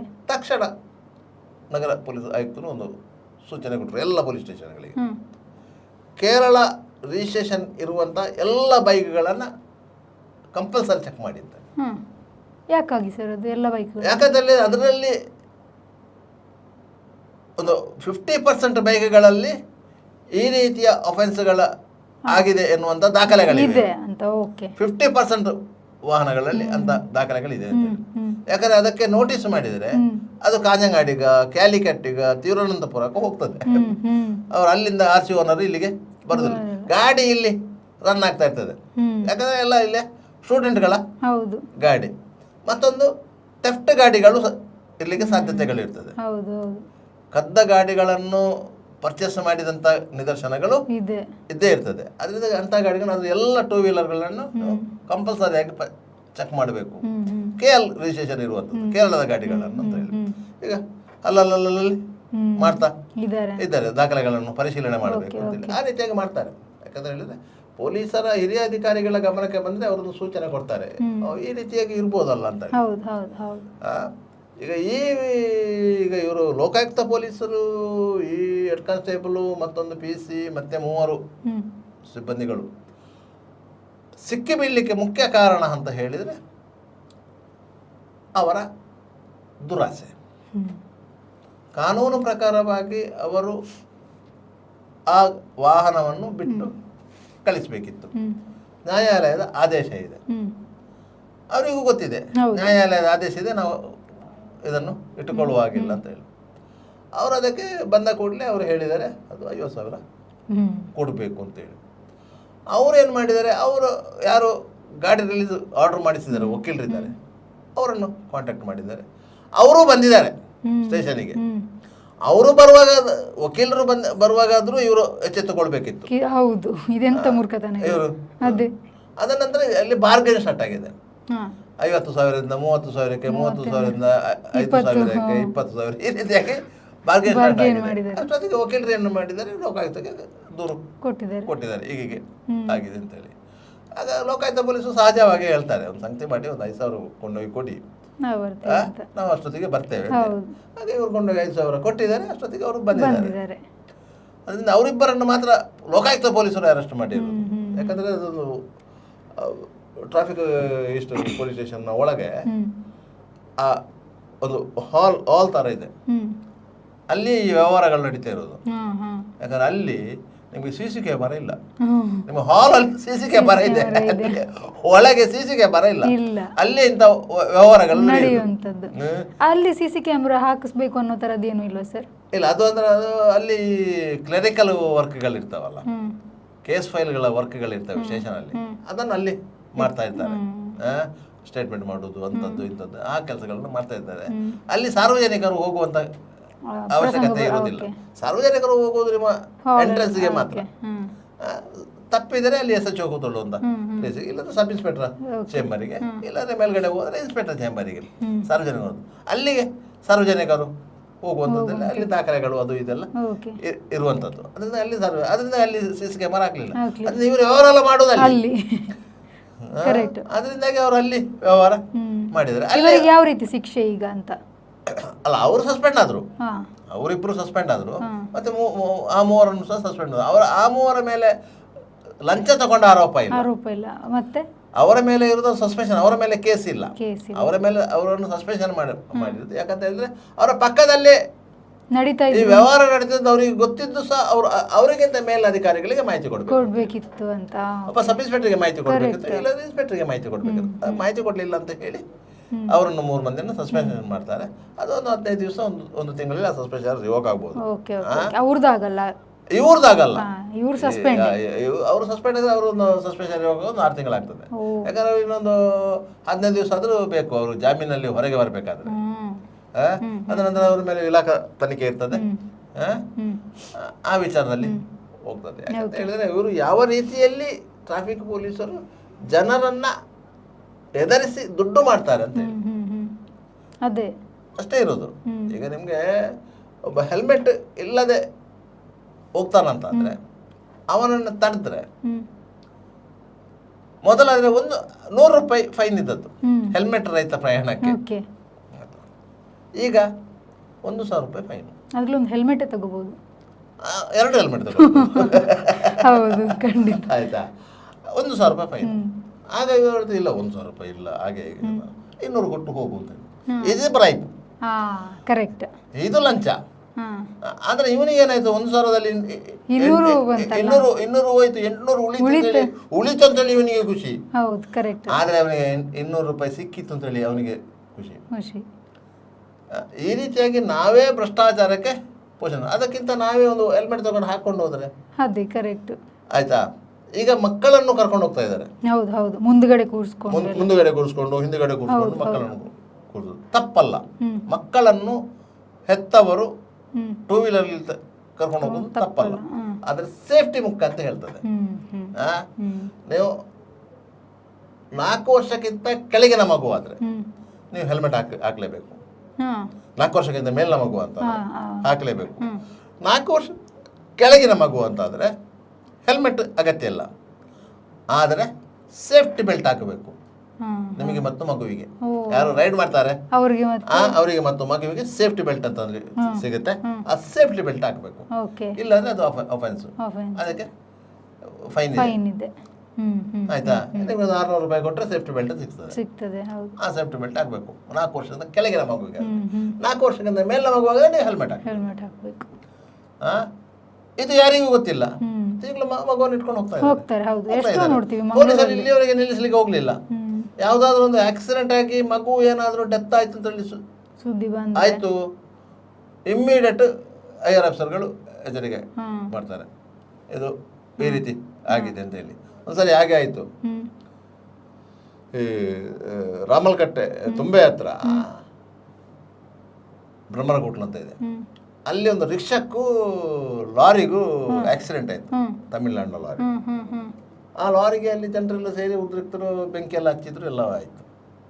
MR ಪೂಜಾರಿ ಅವರು SP ಇಲ್ಲಿ, ಆಯ್ತಾ, ಅವರು ಸ್ಪಾಟಿಗೆ ಹೋದ್ರು. ನೋಡುವಾಗ ರಿಕ್ಷಾದಲ್ಲಿದ್ದ 5 ಮಂದಿ ಡೆತ್ ಆಗಿದ್ದಾರೆ, ಡ್ರೈವರು ಸೇರಿ. 8 ಮಂದಿ ಇಂಜೂರ್ಡ್ ಆಗಿದ್ದಾರೆ. SP-ಗೆ ಆಶ್ಚರ್ಯ, ಇವರು ರಿಕ್ಷಾದಲ್ಲಿ ಅಷ್ಟು ಜನರನ್ನ ತಗೊಂಡು ಹೋದ್ರು. ರಿಕ್ಷಾದಲ್ಲಿ 13 ಮಂದಿ ಹೋಗ್ಲಿಕ್ಕೆ ಆಗ್ತದಂತ ಹೇಳಿ. ಅದೇ ಲ್ಯಾಂಬಿ ರಿಕ್ಷಾ, ಲ್ಯಾಂಬ್ರೆಟ್ ಅಂತಂದು ರಿಕ್ಷಾ ಇತ್ತು, ಆ ರಿಕ್ಷಾ ಅದನ್ನು ಅದರಲ್ಲಿ ತಗೊಂಡು ಹೋಗ್ಲಿಕ್ಕೆ. ಅಷ್ಟೊತ್ತಿಗೆ ನಾವು ಹೇಳಿದೆವು ಅವರಿಗೆ, ಸ್ವಾಮಿ 13 ಅಲ್ಲ 20 ಮಂದಿಯನ್ನು ತಗೊಂಡು ಹೋಗ್ತದ ನೀವು ನೋಡ್ತೀರಾ? ಪಾಣೆಮಂಗಳೂರು ಟು ಇದು ಸಜ್ಪ ರೋಡಿಗೆ ಹೋಗಿ ಅಂತ, ಪಾಣೆಮಂಗಳೂರಿನಿಂದ ಸಜ್ಪಕ್ಕೆ ಹೋಗುವಂತ ಇದು ಮಾಣಿಉಳ್ಳಾಲ ರಸ್ತೆ ಅಂತ ನಾವು ಹೇಳ್ತೇವೆ, ಅಲ್ಲಿಗೆ ಹೋಗಿ ಅಂತ ಹೇಳಿ. ಅಲ್ಲಿ 15-16 ಮಂದಿ ಹಾಕೊಂಡು ಹೋಗ್ತಾರೆ ರಿಕ್ಷಾದಲ್ಲಿ, ಸರ್ವಿಸ್ ರಿಕ್ಷಾ. ಅದರಿಂದಾಗಿ ಅಂತಹ ಸಂದರ್ಭದಲ್ಲಿ ಅವರು ಎಚ್ಚೆತ್ತುಕೊಳ್ಳುವುದು. ಇಮಿಡಿಯೇಟ್ ಎಲ್ಲ ರಿಕ್ಷಾಗಳಿಗೂ ಹೆಚ್ಚು ಜನ ಹಾಕಬಾರದು, ಇದೆಲ್ಲ ಬಂತು. ಇದೇ ರೀತಿ ಈ ಟೂ ವೀಲರಿಗೆ ಬರುವಾಗಲೂ ಅದನ್ನು ಯಾವುದೊಂದು ಆಕ್ಸಿಡೆಂಟ್ ಆಗಿ ಒಂದು ಮಗುವಿಗೆ ಏನಾದರೂ ಪೆಟ್ಟಾಯಿತು ಅಂತ ಅದ ಕೂಡಲೇ ಇದು ಬರ್ತದೆ. ಇದು ಈಗಲೂ ಇದೆ, ಈಗ ಪ್ರೆಸೆಂಟ್ ಇದೆ. ಮಗುವಿಗೆ ನೀವು ಸೇಫ್ಟಿ ಬೆಲ್ಟ್ ಹಾಕಬೇಕು, ಪ್ರಚಲಿತಕ್ಕೆ ಬರಲಿಲ್ಲ. 4 ವರ್ಷದ ಮೇಲಿನ ಮಗುವಿಗೆ ನೀವು ಹೆಲ್ಮೆಟ್ ಹಾಕಬೇಕು. ಅದರಿಂದಾಗಿ ಅದು ಟೂ ವೀಲರ್ ಅಲ್ಲಿ ಮಕ್ಕಳನ್ನು ಕರ್ಕೊಂಡು ಹೋಗುವವರು ಆ ವಿಚಾರವನ್ನು. ಈಗ ಮಕ್ಕಳ ವಿಚಾರಕ್ಕೆ ಬಂದ್ರೆ ಸರ್, ಈಗ ಕಾರಲ್ಲಿ ಸನ್ ರೂಫ್ ಅಲ್ಲಿ ಮಕ್ಕಳನ್ನ ನಿಲ್ಲಿಸ್ಕೊಂಡು ಎಲ್ಲ ತೋರಿಸ್ಕೊಂಡು ಹೋಗ್ತಾರಲ್ಲ, ಅದಕ್ಕೆ ಯಾವ ರೀತಿ ಫೈನ್ ಇದೆ ಅಂತ? ಅದಕ್ಕೂ ಫೈನ್ ಇದೆ, ಶಿಕ್ಷೆ ಇದೆ, ಅದಕ್ಕೂ ಫೈನ್ ಇದೆ. ಯಾಕಂದ್ರೆ ಟ್ರಾಫಿಕ್ ರೂಲ್ಸ್ ವೈಲೇಷನ್ಗೆ, ಎಲ್ಲ ರೀತಿಯ ವೈಲೇಷನ್ಗೆ ಫೈನ್ ಇರುತ್ತೆ. ಕಂಪೌಂಡೇಬಲ್ ಅಫೆನ್ಸ್ಗಳಂತ ಹೇಳ್ತೇವೆ ನಾವು, ಒಪ್ಪಿತವಾಗುವಂತ ಅಪರಾಧಗಳು. ಅಪರಾಧ ಆಗಿದೆ, ನಾನು ಒಪ್ಪಿಕೊಳ್ತೇನೆ, ಅದಕ್ಕೆ ಎಷ್ಟು ಫೈನ್ ಇದೆ ನಾನು ಕಟ್ಟಿಕೊಳ್ತೇನೆ ಅಂತ. ಆಕ್ಸಿಡೆಂಟ್ ಆಗಿ ಡೆತ್ ಆದ್ರೆ ಮಾತ್ರ ಆ ವಾಹನದ ಚಾಲಕನಿಗೆ ಶಿಕ್ಷೆ ಇದೆ. ಆದ್ದರಿಂದ ಯಾವುದೇ ಚಾಲಕರು ನ್ಯಾಯಾಲಯದಲ್ಲಿ ಒಪ್ಪಿಕೊಳ್ಳುವುದಿಲ್ಲ, ಅದನ್ನು ಕಂಟೆಸ್ಟ್ ಮಾಡ್ತಾರೆ. ಕಂಟೆಸ್ಟ್ ಮಾಡಿ ಸಾಕ್ಷ್ಯಾಧಾರಗಳ ಕೊರತೆ, ಬಾಕಿ ಕಾರಣಗಳಲ್ಲಿ ಎಕ್ಯೂಟು ಆಗ್ಬೋದು, ಇಲ್ಲದ್ರೆ 6 ತಿಂಗಳಿಂದ 3 ವರ್ಷದವರೆಗೆ ಅದಕ್ಕೆ ಶಿಕ್ಷೆಯ ಪ್ರಮಾಣ ಇದೆ. ಯಾಕಂತ ಹೇಳಿದ್ರೆ ಆಕ್ಸಿಡೆಂಟ್ ಅಂದ್ರೆ ಆಕ್ಸಿಡೆಂಟ್, ಅದು ಉದ್ದೇಶಪೂರ್ವಕವಾಗಿ ಮಾಡುವುದಲ್ಲ ಅಂತ ಹೇಳಿ. ಅಂದ್ರೆ ಉದ್ದೇಶಪೂರ್ವಕವಾಗಿ ಆಕ್ಸಿಡೆಂಟ್ ಮಾಡಿದಂತ ಘಟನೆಗಳು ಇವೆ, ಇಲ್ಲಂತಿಲ್ಲ. ಅದನ್ನು ಸೂಕ್ಷ್ಮ ಮನಸ್ಸಿನ ಅಧಿಕಾರಿಗಳು ಅದನ್ನು ಪತ್ತೆ ಹಚ್ಚುವುದು ಇದೆ. ಕೆಲವು ವರ್ಷಗಳ ಹಿಂದೆ ಬೈಕಂಪಾಡಿಯಲ್ಲಿ ಸ್ಕೂಟರ್ ಅಲ್ಲಿ ಹೋಗ್ತಿದ್ದವರನ್ನ ಆಕ್ಸಿಡೆಂಟ್ ಆಯ್ತು. ಆಯ್ತಾ, ಅವರು ಕೆಳಗೆ ಬಿದ್ದರು, ಮತ್ತೆ ಯಾರೋ ನೋಡಿದ್ರು, ಅವ್ರನ್ನ ಹಾಸ್ಪಿಟಲ್ಗೆ ತಗೊಂಡಾಗ ಅವರು ಡೆತ್ ಆದರು. ಡೆತ್ ಆದಾಗ ಆಕ್ಸಿಡೆಂಟ್ ಮಾಡಿದ ವಾಹನ ಯಾವುದಂತ ಗೊತ್ತಾಗ್ಲಿಲ್ಲ. ಅದಕ್ಕಾಗಿ ಆಗ ಪಣಂಬೂರು ಸಬ್ ಇನ್ಸ್ಪೆಕ್ಟರ್ ಆಗಿದ್ದವರು, ಇದೇ ಭಾರತೀಯವರು, ಈಗ ಲೋಕಾಯುಕ್ತ DSP ಆಗಿದ್ದಾರಲ್ಲ, ಇದೇ ಭಾರತೀಯವರು ಅಲ್ಲಿರುವ CC ಕ್ಯಾಮರಾಗಳನ್ನೆಲ್ಲ ಪರಿಶೀಲನೆ ಮಾಡಿದಾಗ ಆ ಆಕ್ಸಿಡೆಂಟ್ ಸೀನರಿ ಯಾವುದಿದೆ, ಅದು ಸೀನ್ ಆಫ್ ಅಕರೆನ್ಸ್ ಅಂತ ನಾವೇನು ಹೇಳ್ತೇವೆ, ಅದು CC ಕ್ಯಾಮರಾದಲ್ಲಿ ಇದಾಗಿದೆ. ನೋಡುವಾಗ ಸ್ಕೂಟರ್ ಪಾಸ್ ಆದದ್ದಿದೆ ಬೇಕಂಪಾಟಿಯಲ್ಲಿ, ಅದರ ಹಿಂದಕ್ಕೆ ಟಾಟಾ ಸುಮೋ ವಾಹನ ಹೋದದ್ದಿದೆ, ಗುದ್ದಿದ್ದಿದೆ, ಅವ್ರ ಕೆಳಗೆ ಬಿದ್ದದ್ದಿದೆ. ಅದನಂತರ ಮುಂದೆ ಹೋದಂತ ವಾಹನ ಹಿಂದೆ ಬಂದು ಪುನೊಮ್ಮೆ ಹೋದದ್ದಿದೆ. ಆಗ ಗೊತ್ತಾಯ್ತು ಇದು ಆಕ್ಸಿಡೆಂಟ್ ಅಲ್ಲ, ಇದು ಪ್ರೀ ಪ್ಲಾನ್ಡ್ ಮರ್ಡರ್ ಅಂತ. ಯಾಕಾಗಿ ಅವ್ರು ಹತ್ರ ಮಾಡಿದ್ರು ಅಂತ, ಅದು ವೈಯಕ್ತಿಕ ದ್ವೇಷದ ಹಿನ್ನೆಲೆಯಲ್ಲಿ ಮಾಡಿದ್ದಾರೆ. ಅದರಿಂದಾಗಿ ಅದು ಯಾವಾಗ 304A ಅಂತ ಹೇಳಿ ಕೇಸು ದಾಖಲಾಗಿತ್ತು, ಅದನಂತರ ಅದು ಮರ್ಡರ್ ಕೇಸಿಗೆ ಕನ್ವರ್ಟ್ ಆಯಿತು. ಟಾಟಾ ಸುಮೋದ ವಾಹನ ಸೀಸ್ ಆಯಿತು, ಡ್ರೈವರ್ ಅರೆಸ್ಟ್ ಆದ, ಯಾರು ಮಾಡಿಸಿದ್ದು ಅವರು ಅರೆಸ್ಟ್ ಆದ್ರು. ಅದು ಕೇಸಲ್ಲಿ ಟ್ರಯಲ್ ಆಗ್ತಾ ಇದೆ, ಈಗ ಅಷ್ಟು ವರ್ಷ ಆದ ಮೇಲೆ ಟ್ರಯಲ್ ಆಗ್ತಾ ಇದೆ. ಅದರಿಂದಾಗಿ ಅಂತಹ ಪ್ರಕರಣಗಳು ಆದದ್ದಿದೆ, ಇಲ್ಲಂತ ಏನಿಲ್ಲ. ಆದರೆ ಪೊಲೀಸ್ ಅಧಿಕಾರಿಗಳಿಗೆ ಆಕ್ಸಿಡೆಂಟ್ ಸ್ಪಾಟ್ ಅನ್ನು ನೋಡುವಾಗಲೇ ಗೊತ್ತಾಗುತ್ತೆ ಇದು ಆಕ್ಸಿಡೆಂಟ್ ಅಥವಾ ಪರ್ಪಸ್ಫುಲ್ಲಿ ಮಾಡ್ರ ಅಂತ. ನೋಡುವಾಗಲೇ ಗೊತ್ತಾಗುತ್ತೆ. ನಿಮಗೆ ಟೈರ್ನ ಗ್ರಿಪ್ ಇದೆ ಅಲ್ಲ, ರೋಡ್ನಲ್ಲಿ ಟೈರ್ ಗ್ರಿಪ್, ಅದು ಗೊತ್ತಾಗ್ತದೆ. ಬ್ರೇಕ್ ಅಪ್ಲೈ ಮಾಡಿದಂತ ಸಂದರ್ಭದಲ್ಲಿ ಟೈರ್ನ ಗ್ರಿಪ್ ರೋಡ್ ಮೇಲೆ ಇರ್ತದೆ, ಅದನ್ನು ಸೂಕ್ಷ್ಮವಾಗಿ ಗಮನಿಸಿದ್ರೆ ಗೊತ್ತಾಗುತ್ತೆ ಇದು ಇಷ್ಟೇ. ಮತ್ತೆ ಅವರಿಗೆ ಆಕ್ಸಿಡೆಂಟ್ ನೋಡುವಾಗಲೇ ಗೊತ್ತಾಗುತ್ತೆ ಯಾವ ವಾಹನ ಎಷ್ಟು ಫಾಸ್ಟ್ ಅಲ್ಲಿ ಬಂದಿದೆ ಅಂತೇಳಿ. 2 ವಾಹನಗಳ ಡಿಕ್ಕಿ ಆಗಿರ್ತದೆ, ಯಾವ ವಾಹನ ಹೆಚ್ಚು ನುಜ್ಜುಗುಜ್ಜಾಗಿದೆಯೋ ಆ ವಾಹನದ ಸ್ಪೀಡು ಎದುರಿನ ವಾಹನ ಸ್ಪೀಡ್ಗಿಂತ ಜಾಸ್ತಿ ಇದೆ ಅಂತ ಲೆಕ್ಕ. ಆಕ್ಸಿಡೆಂಟ್ ಗುದ್ದಿದ ಕೂಡಲೇ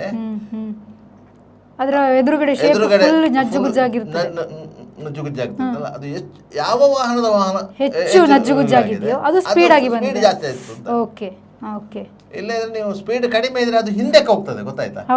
ಸ್ಪೀಡ್ ಜಾಸ್ತಿ ಆಗಿದ್ರೆ ಮುಂದಕ್ಕೆ ಬರ್ತದೆ, ಖುಷಿ ಆಗುತ್ತೆ. ಅದರಿಂದಾಗಿ ಆ ರೀತಿಯಾಗಿ ಅದನ್ನು ಕ್ಯಾಲ್ಕುಲೇಟ್ ಮಾಡ್ತಾರೆ. ಮತ್ತೆ ತಪ್ಪು ಯಾರದು ಅಂತ ಹೇಳಿ ನೋಡುವಾಗಲೇ ಗೊತ್ತಾಗುತ್ತೆ.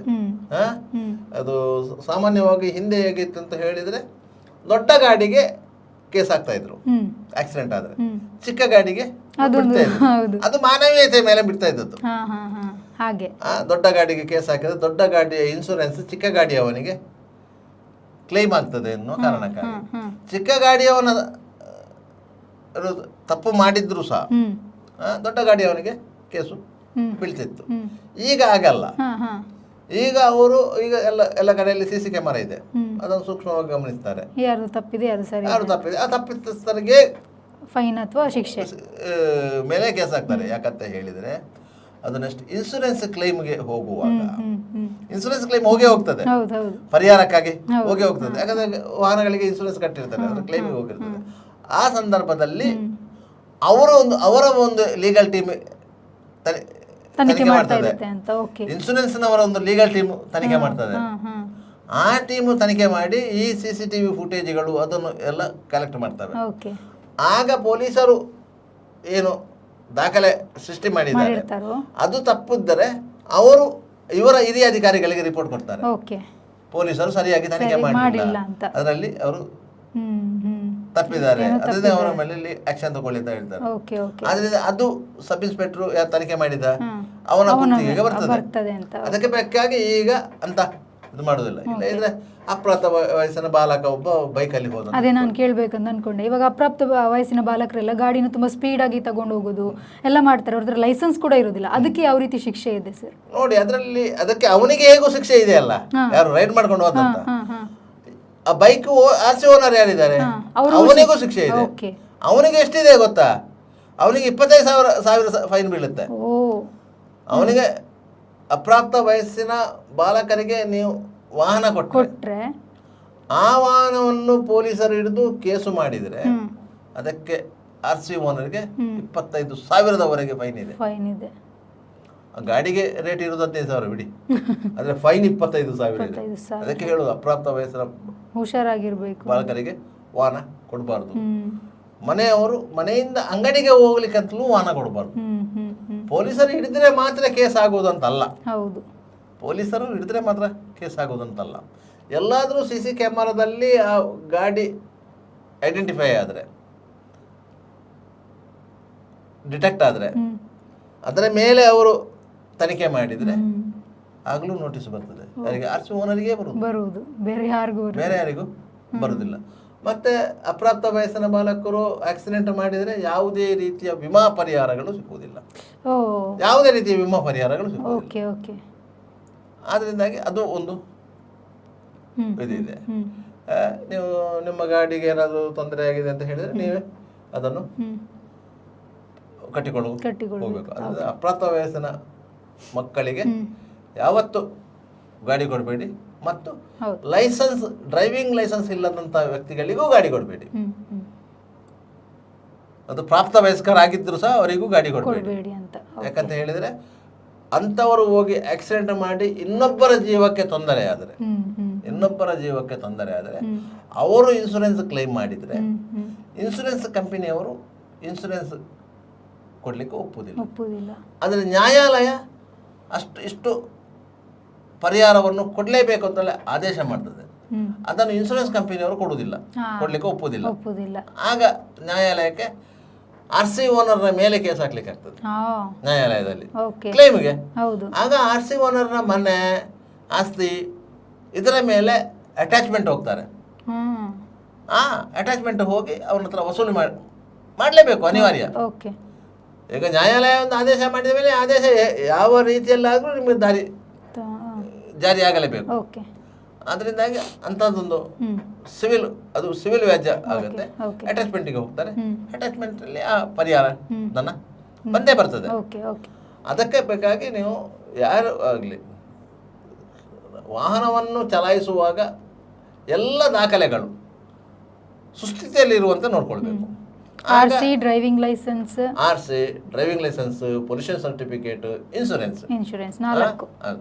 ಟೂ ವೀಲರ್ ಆದ್ರೆ ಸೈಡ್ ಮಿರರ್, 2 ಸೈಡ್ ಮಿರರ್, ಈಗ ಅದೊಂದು ಸ್ಟೈಲ್ ಬೇರೆ, ಮಿರರ್ ತೆಗೆದು ಬಿಡುದು, 2 ಸೈಡ್ ಮಿರರ್ ಎಲ್ಲ ಇರು. ಯಾಕಂದ್ರೆ ಅದು 2 ಕಣ್ಣುಗಳಿದ್ದಾಗೆ. ಹೌದು, ಹಿಂದ್ಗಡೆಯಿಂದ ಯಾರು ಬರ್ತಾ ಬರ್ತಾರೆ, ಈ ಕಡೆಯಿಂದ ಲೆಫ್ಟ್ ಸೈಡ್ ಇಂದ ಯಾರು ಬರ್ತಾರೆ. ಯಾಕಂದ್ರೆ ಒನ್ ವೇ ಆಗಿರುವುದರಿಂದ, ನಿಮಗೆ ಒನ್ ವೇ ಆಗಿರುವುದರಿಂದ ಬಹುತೇಕ ರೋಡ್ಗಳು ಈಗ ಒನ್ ವೇಗಳು ಇರ್ತದೆ.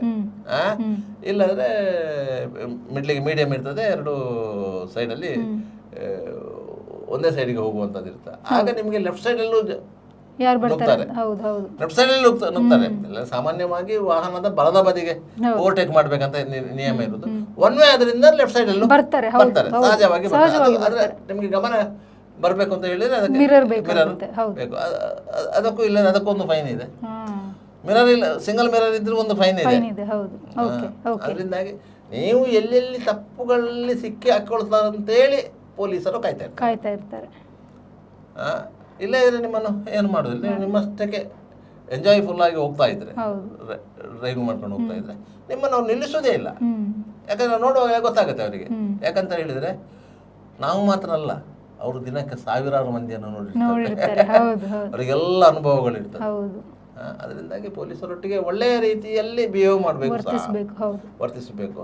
ಮತ್ತೆ ಪೊಲೀಸರು ಯಾವುದೇ ರೀತಿಯಲ್ಲಿ ಲಂಚಕ್ಕೆ ಒತ್ತಾಯ ಮಾಡಿದಾರಂತಾದ್ರೆ ಒಂದು ಹಿರಿಯ ಅಧಿಕಾರಿಗಳಿಗೆ ಮಾಹಿತಿ ಕೊಡಿ, ಇಲ್ಲಾಂದ್ರೆ ಲೋಕಾಯುಕ್ತಕ್ಕೆ ಮಾಹಿತಿ ಕೊಡಿ. ನೀವಲ್ಲಿ ನಿಂತ್ಕೊಂಡು ಚರ್ಚೆ ಮಾಡೋದು, ನೀವಲ್ಲಿ ನಿಂತುಕೊಂಡು ಚರ್ಚೆ ಮಾಡಬೇಡಿ, ಸಾರ್ವಜನಿಕವಾಗಿ ಚರ್ಚಿಸ್ಲಿಕ್ಕೆ ಹೋಗಬೇಡಿ. ಹಿರಿಯ ಅಧಿಕಾರಿಗಳಿಗೆ ಮಾಹಿತಿ ಕೊಡಿ. ಓಕೆ ಓಕೆ, ಧನ್ಯವಾದಗಳು ಸರ್ ನಮ್ಮ ಜೊತೆ ಕೂತ್ಕೊಂಡು ಇಷ್ಟೊತ್ತು ಮಾಹಿತಿಯನ್ನು ಹಂಚಿಕೊಂಡಿದ್ದಕ್ಕೆ. ನೋಡಿದ್ರಲ್ವ ವೀಕ್ಷಕರೇ, ಇದಾಗಿತ್ತು ಇವತ್ತಿನ ನಮ್ಮ ಸುದ್ದಿಗೊಂದು ಗುದ್ದುವಿನ ವಿಚಾರ. ಮುಂದೆ ಇನ್ನಷ್ಟು ಇಂಟ್ರೆಸ್ಟಿಂಗ್ ಸುದ್ದಿನ ನಿಮಗೋಸ್ಕರ ತಗೊಂಡು ಬರ್ತೀವಿ. ಅಲ್ಲಿವರೆಗೂ ನೋಡ್ತಾ ಇರಿ V4 news.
Park with ease at Ajanta Business Center with security access and convenience at your fingertips.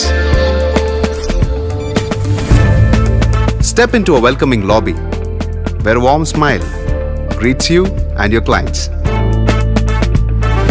With top-tier amenities, Ajanta set the stage for our success, leading us to Ashoka Business Center as a next upgrade. Invest in workspaces managed by Vertex. Invest Smart. Invest in Mangaluru. The Father Mullah Charitable Institutions, the most modern linear accelerator, only one of its kind in this region for specific burning of cancer cells. We have all precision equipments and instruments for both invasive and non-invasive surgical procedures and diagnosis, ultrasonic color Doppler, CT scan and MRI machines. The operation theatres are equipped with contemporary equipments, high-tech intensive care units, neo and postnatal units, burns unit, cath lab and cardiothoracic units are fully equipped. Our NICU is the largest in the city. The blood bank and cell separator and casualty are 24-hour services. The Father Mullah Charitable Institutions. Ideal ice cream, milky way to your heart.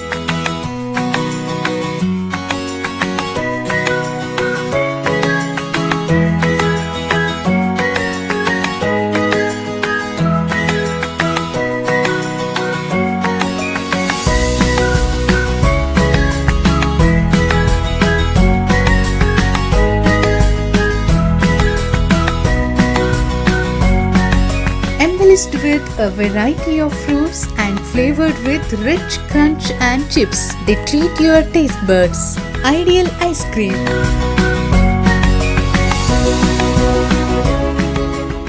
Be Devdas Ganpati Pai Enterprises. All kinds of quality and attractive material available at one place. Biggest showroom in Mangalore city. Admired by public at large. The showroom of your choice. Be Devdas Ganpati Pai Enterprises near New Chitra Talkies, Mangalore. AJ Hospital and Research Center is a leading advanced tertiary healthcare center of India, serving the coastal citizens and spreading good health across the sea line. AJ Hospital and Research Center is a specialized Medicare center providing service to more than 30 major medical disciplines, embracing new technologies to offer high-level healthcare that matches the best in the country. Our technical and medical expertise include foremost services in cadaveric organ retrieval, drug-eluting stent placement, pediatric lab nephrectomy, ambulance services, dermatology, ENT, nephrology and many more. AJ Hospital and Research Center, Kuntikana, Mangaluru. Call 222553. Vasudeva Stores. Store for your inner needs. Visit us to find trendy innerwear from major brands.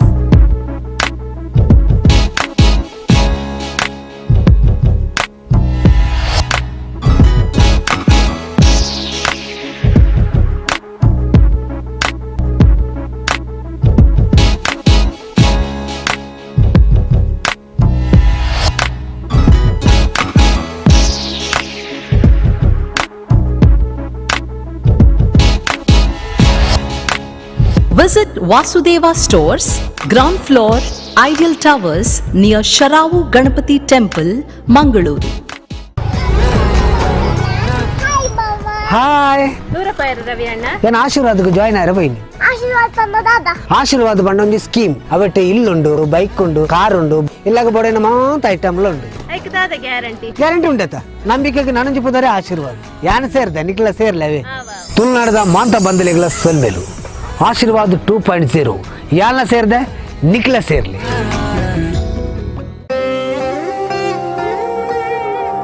ಆಹಾ, shining ಆದ್ರೆ ಏನೋ missing.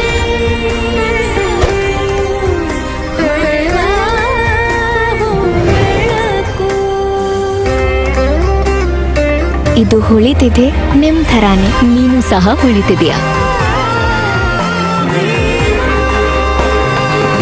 ಶತಮಾನದ ವಾರಸುದಾರಿಕೆಯ ಹೊಸ ಮುಖ.